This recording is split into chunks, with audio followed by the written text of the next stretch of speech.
آج مسلمان اسی وجہ سے مار کھا رہا ہے کہ اس میں نبی صلی اللہ علیہ وسلم کی محبت اور اللہ کی محبت اس درجے کی نہیں ہے جو میرے اللہ کو مطلوب ہے۔ فرمایا والذین آمنوا اشد حبا للہ، اللہ نے جن کو ایمان دیا ہے اور وہ لوگ جو ایمان لاتے ہیں اشد حبا للہ، وہ اللہ کی محبت میں بہت زیادہ سخت ہے، یعنی ان کے اندر اللہ تبارک و تعالیٰ کی محبت اتم درجے کی پائی جاتی ہے۔ تو مجھے اور آپ آج یہ غور اور فکر کرنا ہے کیا میرے اندر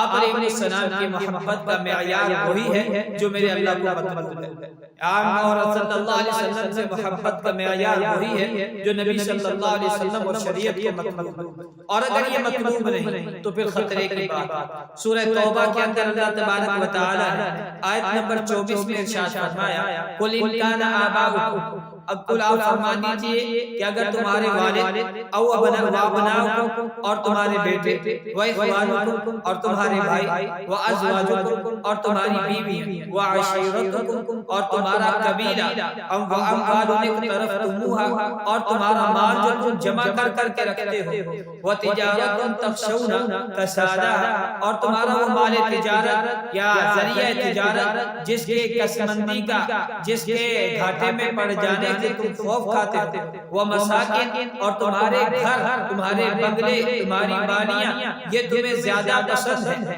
اللہ اور اس کے رسول کے مقابلے میں اور اس کے راستے میں جہاد کرنے کے مقابلے میں فتربصوا حتی یأتی اللہ بأمرہ، تو پھر انتظار کرو کہ اللہ تبارک و تعالیٰ کا حکم آ جائے۔ کتنی سخت وعید۔ اللہ نے جو محبت انسان کرتا ہے ان ساری چیزوں کو ذکر کر کر کسی میں بیٹے کی محبت زیادہ، کسی میں بیوی کی زیادہ، کوئی ماں باپ سے محبت زیادہ کرتا ہے تو بیویوں سے محبت ہے، باپ سے محبت ہے، کسی کو بنگلوں سے محبت ہے، کسی کو تجارت میں غرق ہے۔ اللہ نے ساروں کو ذکر فرمایا کہ اگر یہ اللہ اور اس کے رسول کی محبت سے تمہیں روکتی ہیں، اس میں رکاوٹ ہے، تو پھر انتظار کرو اللہ کے معاملات، پھر انتظار کرو اللہ تبارک و تعالیٰ کی طرف سے سختی کے آنے کا۔